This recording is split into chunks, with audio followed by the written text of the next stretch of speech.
I love the idea that he continues wearing his wedding ring, that he doesn't name the dog in this one. And I was just curious, like, I would assume he doesn't name the dog because of maybe the connection and the fear of losing the dog.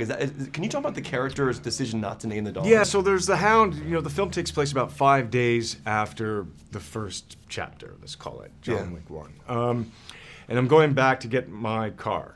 But I have the dog, the Hound, that I rescued from the shelter at the end of the first one. He doesn't have a name yet because there isn't a name yet. Have you ever had a pet? Yeah, I have a dog named Oscar. Okay, so was there a moment when Oscar became Oscar? Yes. Okay, I haven't had that moment. Okay. John Wick hasn't had the moment yet. And to psychologically, maybe, I hadn't thought about it, but maybe there is a reluctance for the connection. But he wants connection with the Hound. You know, you see the way that he greets it, you know. But I just think there isn't a name yet. Have you thought about possible names? You know, I didn't think. Maybe if we have the chance to do 3, then maybe it'll have a name. Yeah.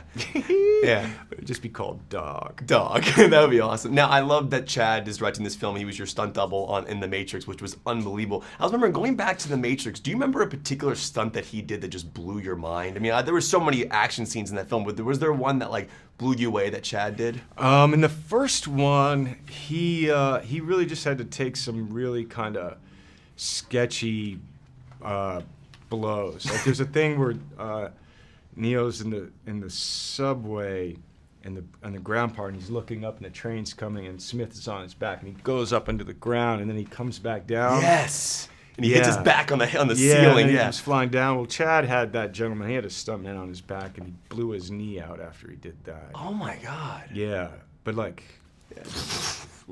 it was bad. That's crazy. Now, obviously, when you see you and Lawrence Fishburne on screen again, it is, for a movie nerd, it was awesome. But the beauty of this movie is that you do still connect to these characters. For a second, you're kind of like, it's Neo and Morpheus, just for a second. Right. But I'm wondering if if John Wick were to sit in front of Morpheus, do you think he would take the blue or the red pill?